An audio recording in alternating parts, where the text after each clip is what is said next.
April 13th, 1918. A U.S. Navy warship carrying 309 men disappears in the middle of the Atlantic Ocean. No wreckage, no survivors, no explanation. But before the signal died, the captain's last radio transmission was recorded.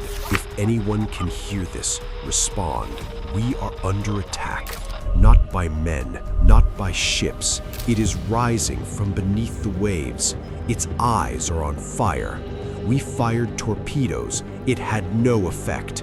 Oh God, it's tearing the hull apart. In 2017, the wreck was finally found. The steel hull had been crushed by something enormous, giant bite marks on the metal, each one big enough to fit a car inside, and all 309 bodies were gone. So what the hell is living under Antarctica? And why are scientists finding monsters down there that we thought only existed in myths? That's what this video is about. Let's go. The colossal squid. For centuries, sailors across dozens of civilizations told terrifying stories about a monster of the deep, a creature that could drag entire wooden ships underwater. They called it the Kraken.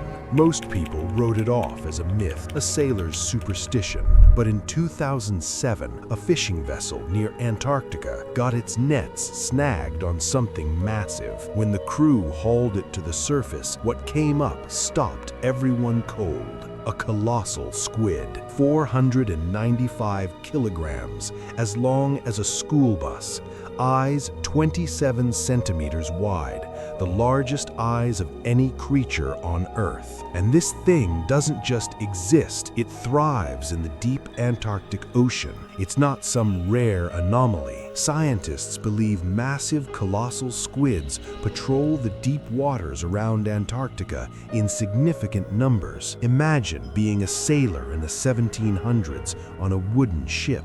No radar, no sonar, just a dark night and a calm sea. And then something the size of a bus grabs your hull. No wonder they called it a sea monster. They weren't entirely wrong.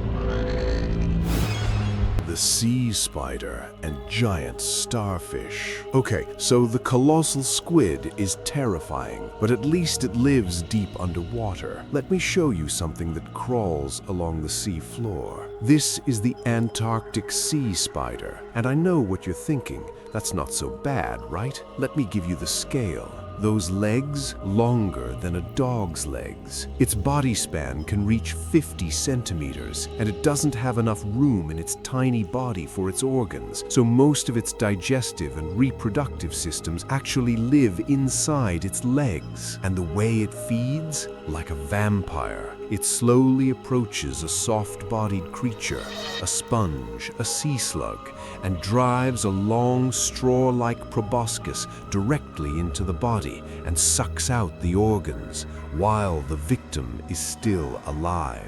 Then there's the Antarctic starfish. You've seen normal starfish, 5 arms, kind of pretty. Now meet the Antarctic version, up to 25 arms, massive in size, spread across the sea floor like a living net. And they're not cute. They eat other starfish. Antarctica has basically taken normal animals and turned them into something out of a horror film. So, why?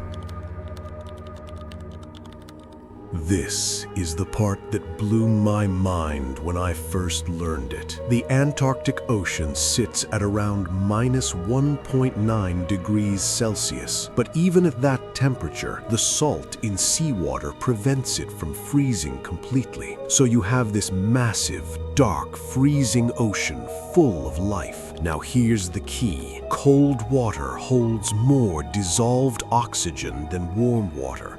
A lot more. So the Antarctic Ocean is essentially oxygen-rich, like an energy drink for sea life. Factor 2, cold temperatures slow down metabolism.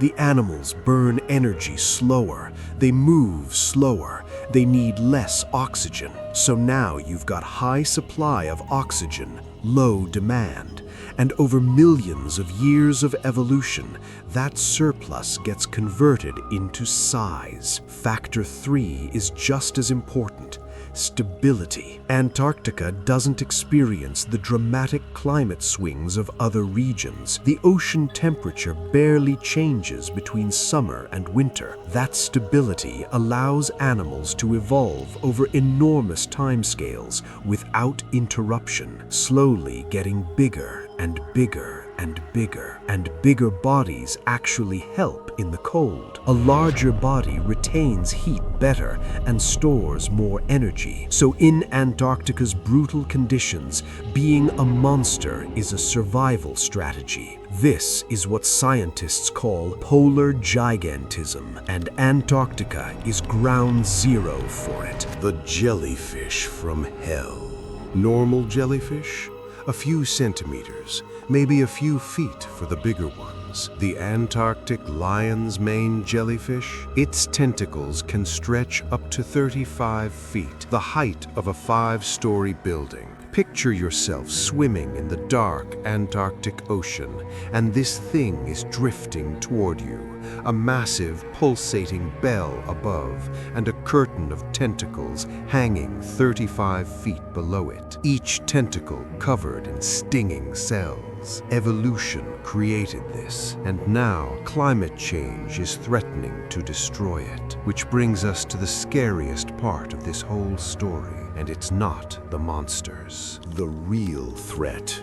Here's the thing about all these incredible, terrifying creatures. Their entire existence depends on one thing: the cold, stable, oxygen-rich Antarctic Ocean. That's the foundation everything is built on, and we are actively destroying it. Since 1950, global ocean oxygen levels have dropped by 2%. That sounds small, but remember, these creatures evolved over millions of years to thrive in a very specific, oxygen-rich environment. Any shift disrupts that balance. As CO2 emissions warm the planet, ocean temperatures rise. Warm water holds less oxygen. Metabolism speeds up. The precise conditions that created these giants start to disappear. The creatures we're just now discovering,